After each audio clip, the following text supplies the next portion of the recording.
right, Dad. Welcome to the show. Hey, good to be here. Not that I have a choice right now. Hey, driving down the highway. Well, I'm helping you move a desk for my grandparents, so I feel like I get to do a podcast with you. Do you remember when you threw me across the garage?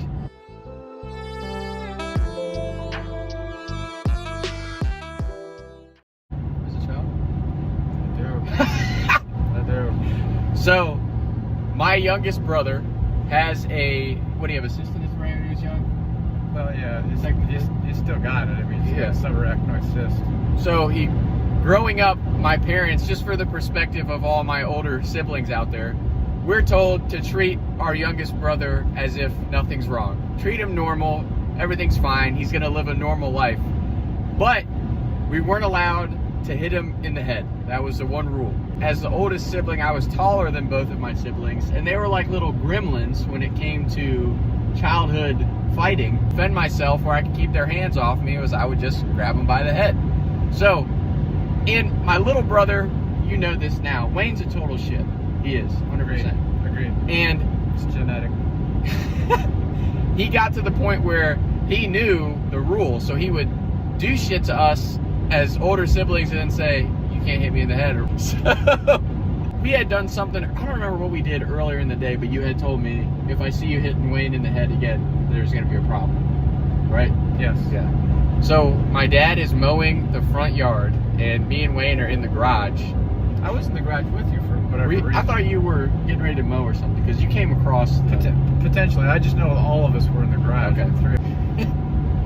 Wayne and I were we fighting over football or something? We were fighting over something minor. I do not remember. Yeah, well, we were fighting over something, and I had Wayne's head pinned down. I had him pinned down on the garage floor by his head. Concrete. Yeah, right. The concrete floor. Like, again, a totally justified punishment. I wasn't traumatized by it.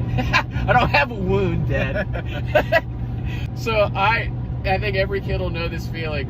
And we should mention also, you were a force of nature at this time in life. You were doing the pumpkin runs and all that at this point. Yeah, that's right? good shape. Yeah. So I have Wayne pinned down, like, finally got him in a position where I'm winning the fight again.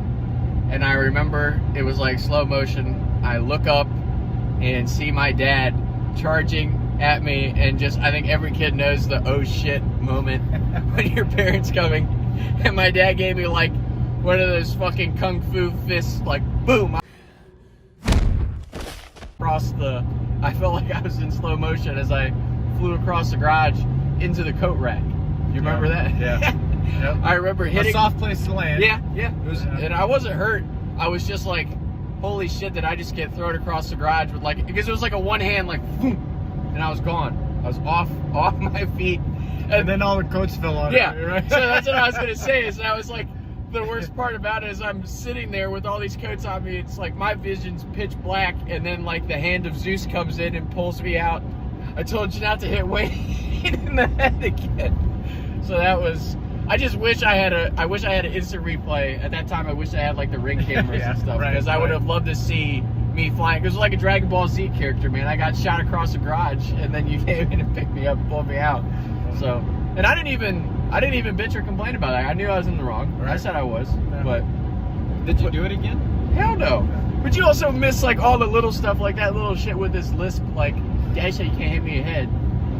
And then punches you in the dick. You know what I'm saying? Yeah, like, right. He's such a little shit. So, but that was a good story. That was a funny one. Yeah, I'm glad you don't have ill will towards me on that. You know, another great one while we're on here, just a bonus story. We had a dog when I was growing up who was, like most dogs, obsessed with his tennis ball. And I had just moved into the basement at the time. My dad has our neighbor over. They used to hunt together and stuff. So my dad's talking to, I think you guys were maybe smoking some stogies or having some drinks on the back basketball court. Hunting in the morning or something. Yeah. And I know it's cold out. Yeah. And I had my dog's tennis ball, which I used to throw at the house, and it would skip off the ground and bounce back to me, and I would grab it before he could get it. And I didn't know it was frozen one morning. And I throw a bullet and shattered our basement window. I remember you were so pissed. Oh, that stuff, That stuff was so funny. I just 'cause want to hunt. I don't want to be doing like household repairs during hunting season. That one was funny though, because those are always my favorite. Where it was like, you were always pretty good about that as a dad growing up with us, because there were times where it was like, okay, that wasn't stupid. Like, you've been doing that the whole time. It just happened to be a frozen tennis ball that he threw that day. So that was a good one. I don't think I overreacted on that one though. No. That's what I was saying. Is like, again, having the memory. It's even funnier now because you see the frustration all over your face, but you took the deep breath and we're like, let's just fix the window. Yeah. Deep breath and a long slug of beer, probably. So yeah, so those are a couple good ones, a couple road trip stories. Talks for Tom. Thanks for coming on, Dad. My pleasure. Do you remember